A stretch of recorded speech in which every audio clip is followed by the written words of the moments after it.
I felt his hands at the clasp behind my neck, adjusting the necklace as I watched our reflection in the mirror. The bedroom was softly lit, just the glow of the side lamps, while the hallway behind us was dark. But in that darkness, someone was there. Watching. I didn't say anything. My husband leaned in, his voice low against my ear, and I already knew this wasn't just about the necklace anymore. His fingertips brushed my skin as he adjusted the chain, nudging the pendant slightly. I tilted my head to watch him through the mirror. Not quite right, he murmured. Let's try it without. I laughed softly.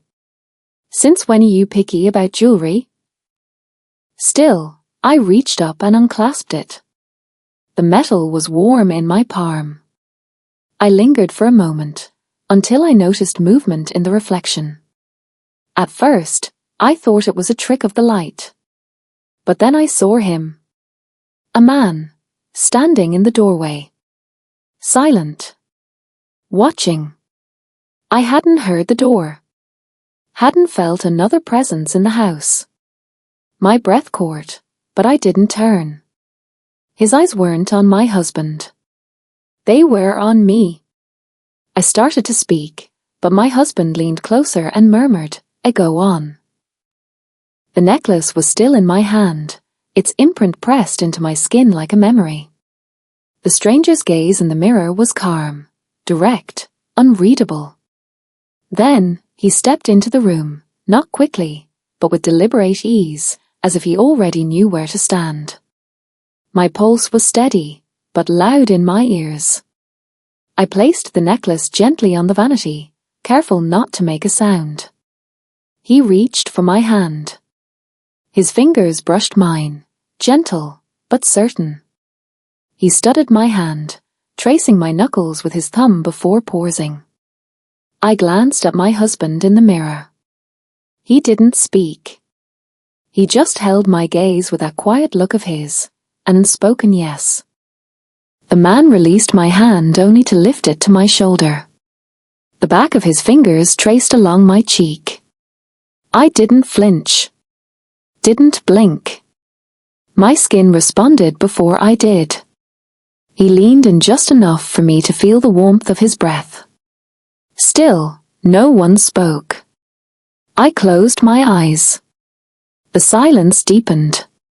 His presence felt like gravity, steady, invisible, impossible to ignore. Behind me, my husband shifted slightly to the side, making space. The man didn't move closer. He simply stayed near, and I let the moment settle. My heart wasn't racing, but it was wide awake. I raised my hand and placed it gently over his. He didn't pull away. My husband's footsteps neared, slow and measured. I didn't turn. I just breathed. I shifted slightly and felt the edge of the bed behind my knees.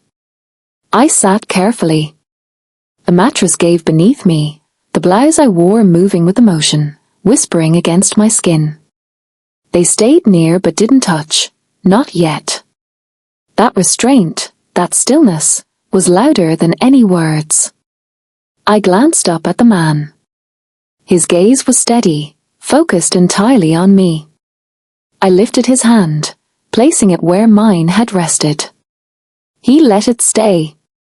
I leaned back, bracing myself with both hands. My posture softened. My breath held for a beat, then released.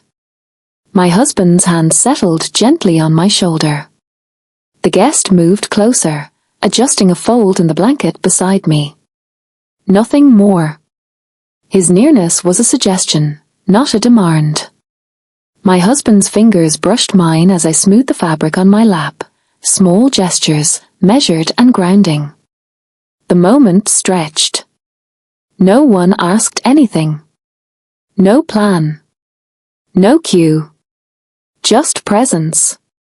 The man placed his hand near my thigh, not touching, but close enough to feel. My husband stood behind me, the warmth of him familiar, anchoring.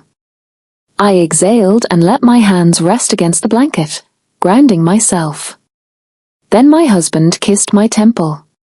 Then my cheek. Then the center of my palm. Each motion was slow, deliberate, full of quiet purpose. I breathed him in. I didn't need to be told anything. The guest's hand shifted again, barely, and I traced the blanket beneath my fingertips, as if drawing a line I wasn't ready to cross, but wanted to feel. My husband whispered something I didn't catch. It didn't matter. I understood without words. I reached for the guest's shoulder, not pulling, just connecting. My other hand stayed close, resting in the space between us all. And then I stopped moving. I let the weight of everything settle, the silence, the closeness, the possibility. I looked toward my husband. I almost spoke, but instead, I stayed still. Present. Honest. If you were in that room, would you have waited for a signal, or stepped in on your own?